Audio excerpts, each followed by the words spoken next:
Good morning and welcome to the channel on this Friday, the 21st of August 2026.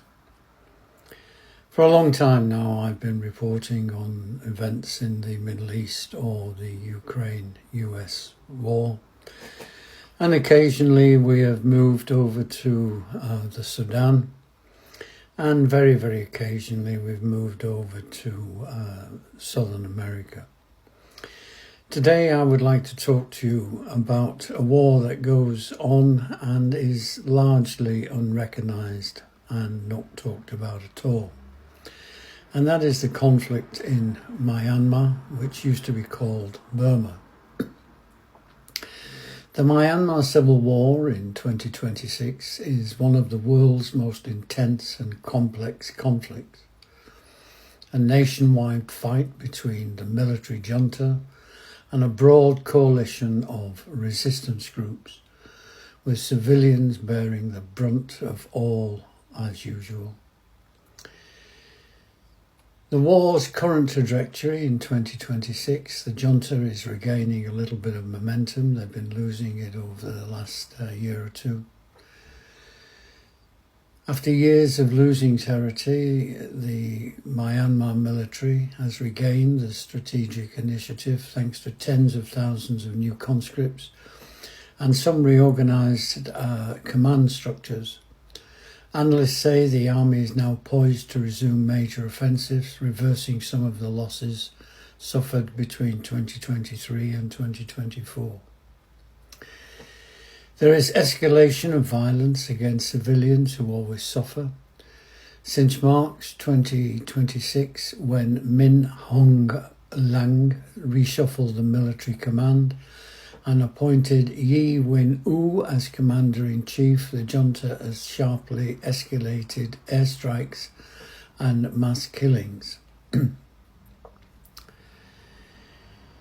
I have to talk about the ACLED. It stands for Armed Conflict Location and Event Data, and it's a US registered non-profit organisation that collects, verifies and maps real-time data on political violence and protests.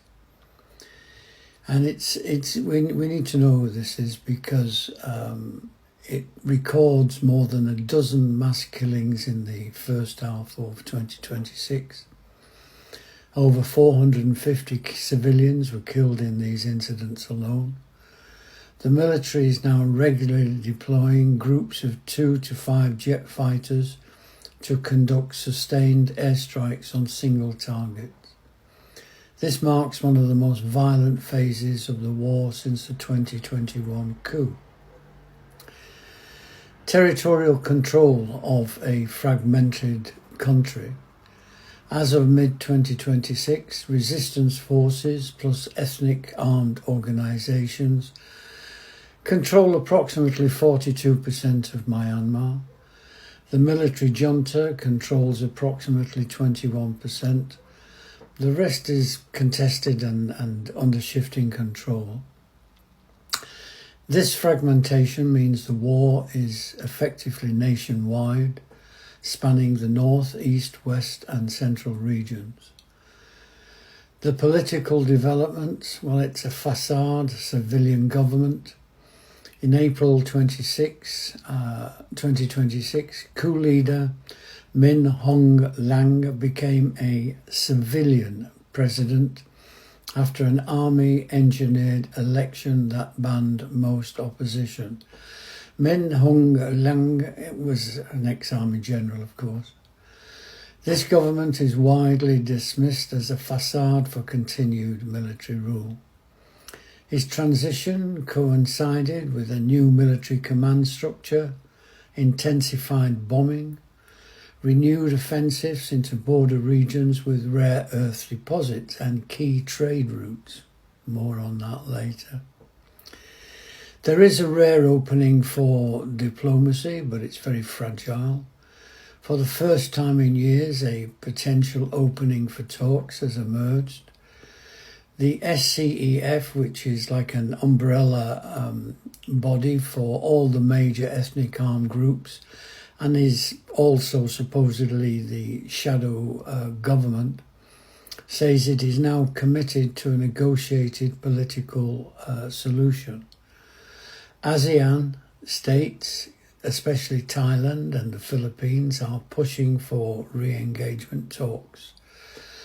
Min Aung Hlaing's August 2026 visit to Thailand signals regional pressure for dialogue. The junta has not accepted SCEF as a negotiating partner. Analysts expect only talk of talks rather than real negotiations soon. The humanitarian toll. Well, since the 2021 coup, over 100,000 people have been killed. And that's why I'm doing this morning, because you don't hear about this. 5.2 million people have been displaced. Civilians face constant airstrikes, village burnings and food insecurity.